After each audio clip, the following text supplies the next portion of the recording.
அப்படி மலையனூர் அங்காள பரமேஸ்வரி ஆதிசக்தியான தேவி அங்கமது லிங்கம் போண்டு அரவமாலை போண்ட காளி நாடி வந்த மக்களுக்கும் தேடி வந்த மக்களுக்கும் வாழ்வுகளை கொடுத்து நல்வாழ்வை புரிந்து ஆபத்து எந்த ஒரு வேலையில அன்னைய குரல் கொடுத்தா ஆனந்தமா வருவா.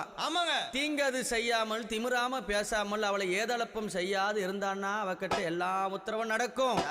தீங்கது பேசி அவளை எப்படி ஏதளப்பமா பேசினா ஒருத்தரையும் வாழ விட மாட்டா. நம்பியவருக்கு தெய்வம் அங்காளி. எப்படி நம்பியவருக்கு தெய்வம், நம்பாதவர்களுக்கு யாரு அம்மா, நம்பாதவர்களுக்கு அவளே மகா பெரிய பிசாசாவா. அப்பேர் கொண்ட சக்தி எங்க அம்மா எப்படி வரானா, எம்மா பழுத்த சட மார்பில் ஆட பச்சை போனோம் எழுந்தாட பத்தினியால